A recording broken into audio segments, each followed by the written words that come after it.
Welcome back to another episode of Real Estate Stories. Today, we're going to talk about investing in a rental property. I've been investing in real estate for probably a couple of decades now, and what I'm going to share with you is currently how I look at a potential investment to see if it makes sense to me. Might not be right for you, but everyone's going to have similar but different criteria. So one of the things I'm going to share with you is I'm going to crunch some numbers on a couple of real life situations and what my mindset is like. And hopefully this gives you a lot of insight.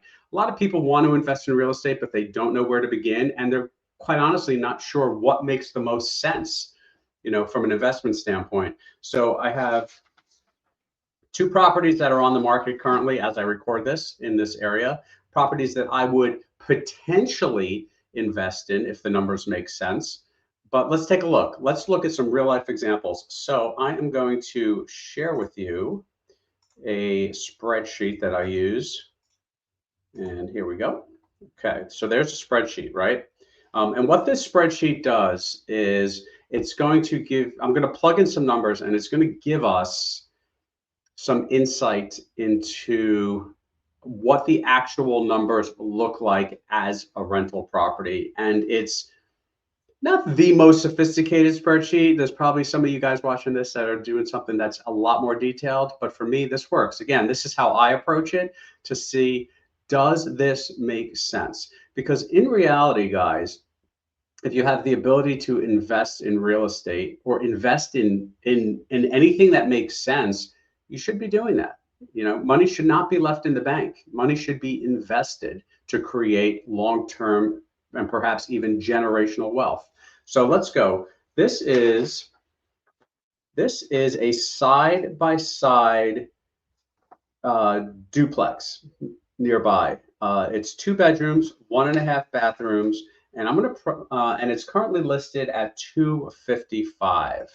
So I'm going to put $255 in my purchase price field. Notice here that in my spreadsheet, I have highlighted fields in yellow. These are the ones which I change frequently to see, does this make sense? Does it make sense? And I kind of experiment with the numbers. So let's just take this property at face value, $255,000.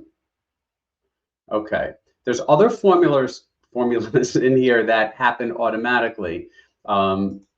And it's calculating a mortgage if I should choose to get a mortgage. Some of you may need a mortgage, some of you may not need a mortgage, depending on your situation and the price point. And you'll notice that based on whether or not you need a mortgage and what the current interest rates are that you qualify for, the deal may or may not make sense to you. So right now, from a mortgage standpoint, I have plugged in the concept of 7.5%. May or may not be right. But it's in that range right now. The other thing that's important to point out here is I put in 360 months. That's a 30-year mortgage. You might do 180 months. You might do 120 months. You might do no months, right? There are some schools of thought that say only be a cash buyer for investment properties. And there are others that say leverage the heck out of them. So I can't tell you what's right or wrong for you, but I'm going to show you how you can calculate these kind of numbers to see what makes sense. And then you make that decision. All right, so we have 360 months, $255,000 property at a 7.5% interest rate. And it calculates the loan payments, how much interest over the course of the loan. Okay, not that important for this discussion. Now, here we go. This is important. How much of a down payment am I going to use? If I should choose to move forward with this property, let's take scenario number 1. Let's say I'm going to be a mortgage buyer and I'm going to put down 20%, which would be typically the minimum for an investment property. So that would be a 20% down conventional loan. If you notice real quick when I changed that, the monthly loan payment changed over here. And I also happen to know in this area, there is a quarterly sewer charge, which in my rental properties, I typically kind of build that into the rent. There might be a township MUA charge. So I have a plug number here. These numbers here that I have in here, they're not going to make or break the idea, but they do affect it. Now, question, how much rent is this going to get? Let's say this 2-bedroom, 1.5 bath in this particular town is, let's say it's $1,600 a month. Then we have to put in the taxes. So according to public records, the taxes on this particular property, and this might actually be under assessed as I look at it, are about $4,000 a year. So now it's calculating it. So it's telling me that, at $4,000 a year, you can see that my formula tells me $333 per month is my taxes, right? So here's one of the most important pieces, guys.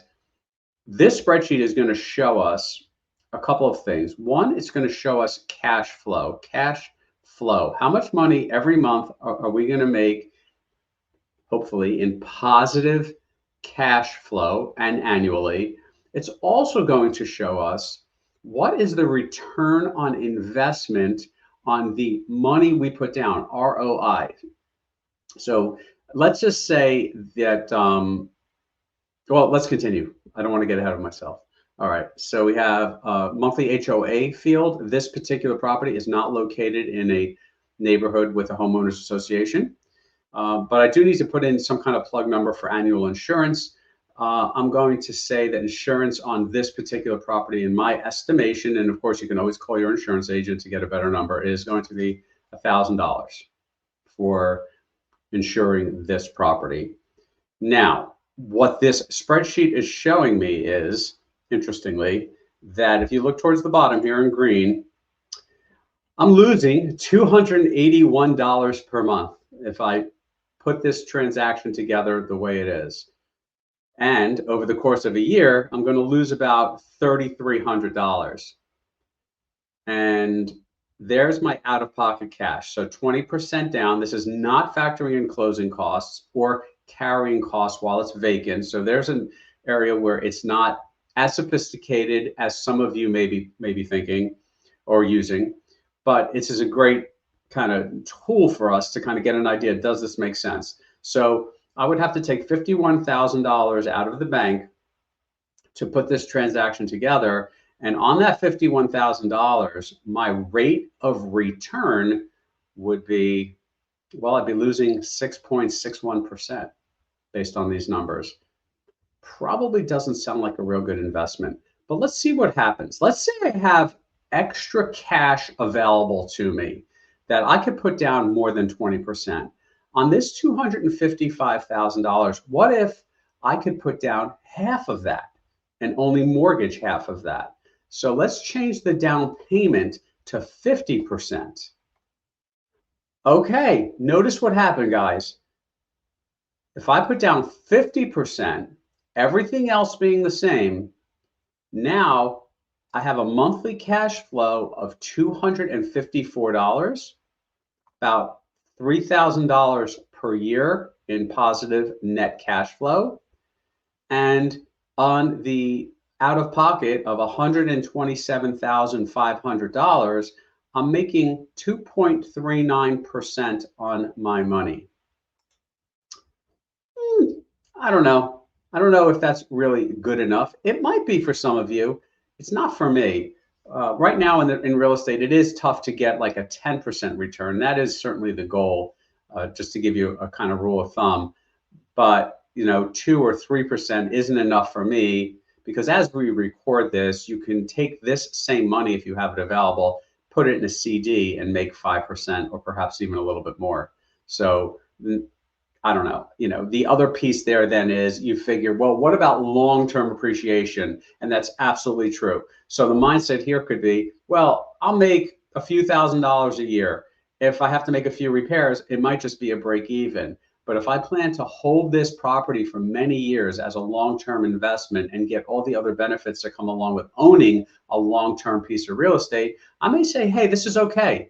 I can do this, because this $255,000 property might be worth $300,000 in a few years from now, or $350,000 many years down the road. So there's other there are other benefits to keeping it long term, even if you're not making a whole lot.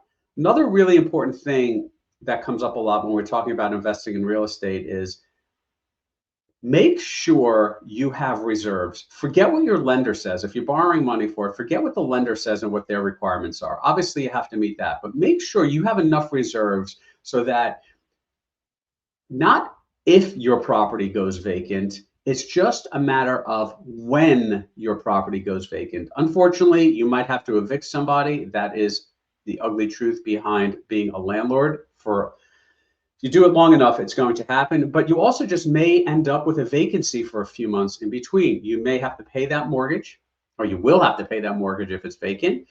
You will probably have to have it repainted and freshened up in between tenants. So make sure you have a cushion available to you, because this will happen. And you never want to put your own home with your family in jeopardy when you are investing in real estate.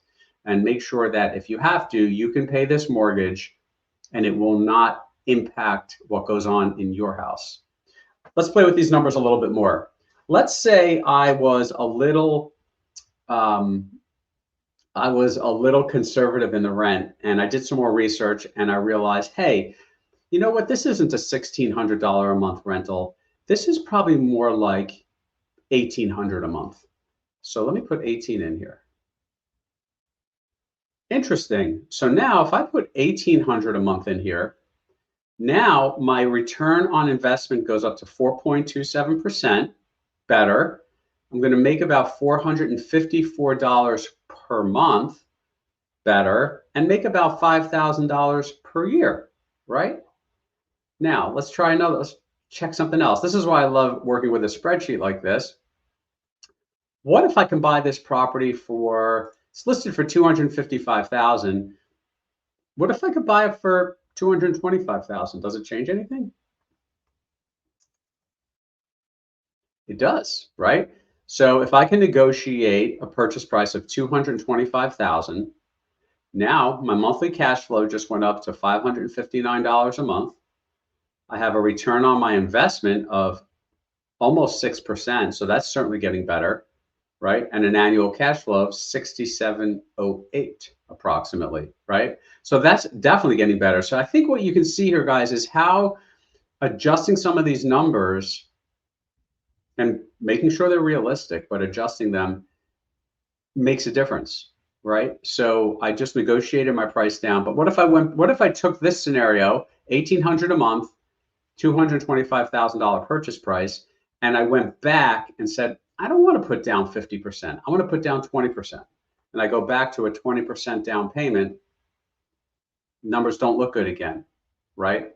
So let's take an extreme example. What if I had an extra $225,000 sitting around not doing anything? What would be my return if I did not take a mortgage? So we're going to change the down payment in the spreadsheet to 100%. And let's see what happens. Quite a different story. So now look at that green area on the bottom, right? Now my cash flow monthly is about $1,300 per month. I'm projected to earn about $16,000 a year, and more, even just as interesting, the annual rate of return on my $225,000 investment is 7.18%. Again, you might do better in the stock market. This is a good number, not an amazing number, but depending on what your goals are, it might totally work for you. If you have $225,000 sitting in a savings account doing nothing, making a fraction of a percent or a little bit more, you might say, well, I'll take a 7% return. I'll take positive cash flow of $16,000 and long-term appreciation on the property, hopefully, right? If you're buying in an area that you know and you're familiar with. By the way, that's another side note. If you're a new investor, don't get involved in investing in real estate outside of an area you know. Don't respond to an email that says, hey, I have an opportunity for you in X city, in X state. You don't know anything about it. Probably not a great idea. Look for something in your general area, somewhere where you live, where you work, somewhere you can keep an eye on the property. If this is all new to you, You want to keep it really close to home or work. So now that looks a lot better. If I have $225,000 available to me, then I might want to be a cash buyer. And it would seem reasonable that as a cash buyer, I might be able to negotiate that price as well, based on a list price of $255,000. What if, let's take it and say, well, what if we got $1,850 a month rent and we put down 50%, 6.5% return? Okay, not terrible, making $7,300 per year, $600 per month cash flow. And then, of course, with this scenario, what we didn't change much was the interest rate. So what if the interest rate was 8%? Okay, it changes a little bit, right? It goes to 6.08 return on investment.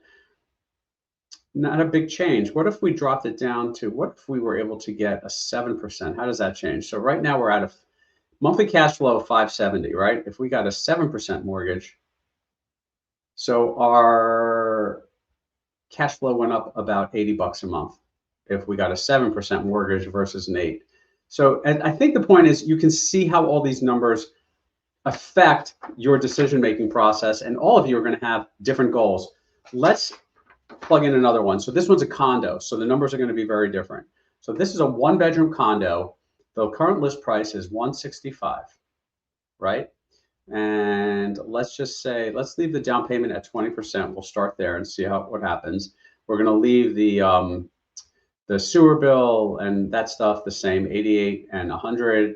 The monthly rent on a one-bedroom condo, let's say, is $1,500 in this neighborhood.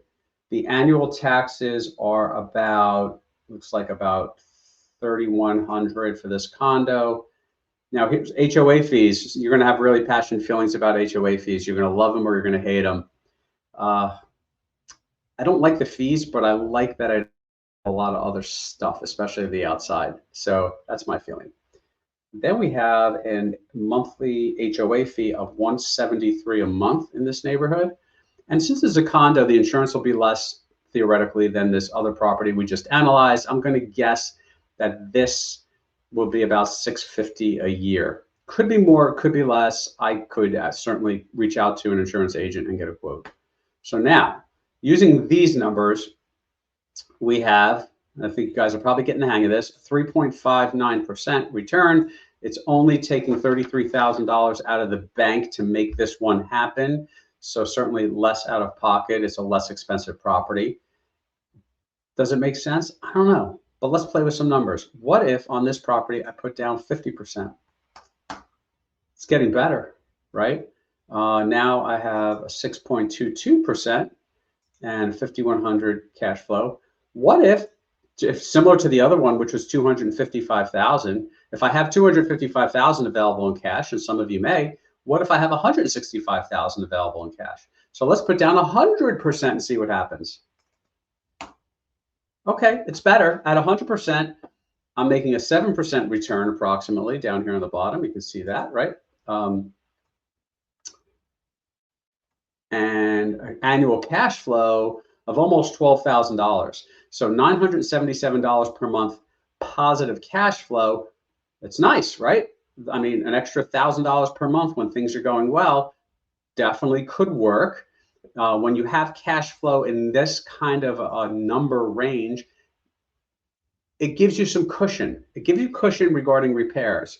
So, if there's a toilet gets stopped up or a window needs to be replaced or something, you have some extra cash flow every month to offset this. Now, remember, you did take $165,000 out of the bank to make this one happen, but you are getting pretty good cash flow. If we drop that down to 50%, what was that again? Yeah, it's about half, right? Okay. Now, what happens if, again, let's play with the rent. What if I am being conservative and I really can get $1,625 a month rent for this particular condo? Even better cash flow and a better return, 8% return, right? What if I put down 50%? Still an 8% return, pretty interesting. Less cash flow, but an 8% return on the money invested, in this case, about 82.5. I know I'm kind of going fast. Please feel free to kind of go back and rewatch certain points of this video or freeze the screen so you can actually see what's happening with the numbers. But I think the point I'm trying to make here is that if you're interested in investing in real estate, there isn't a one size fits all. Everybody's going to have different goals in what they are going to do with their available funds and how they're going to do it, right? Somebody may not want any mortgages or any kind of debt. Somebody else may say, I'm going to leverage the heck out of it and make the numbers work. What if, hey, give you an example. What if next year, what if this transaction comes to fruition and interest rates drop to 5%? So in the scenario on the screen right now, guys, you can see that I put down half. My monthly cash flow is about $553 a month. What if I refinance next year at 5%? My cash flow goes up by $100 a month.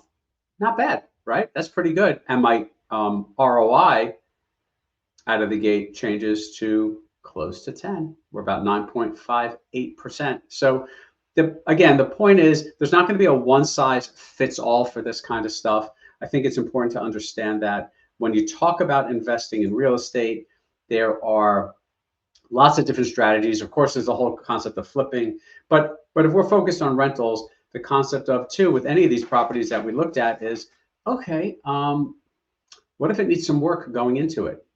What if this $165,000 condo needs $15,000 worth of repairs or things to be updated before you rent it? So those are things that you can also factor in. I would just do it simply by upping the purchase price for my purposes and just to get me an idea of how it works, but also make sure you know how your cash flow works and how much cushion you have month to month.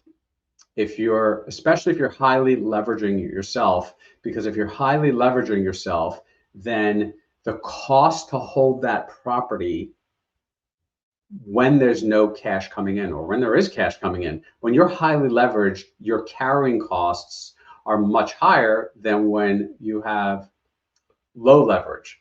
You could have a small mortgage or no mortgage. So those are considerations. So if you're going to highly leverage the property, hopefully you're doing it in a way that will never put your family in jeopardy if you have a problem later.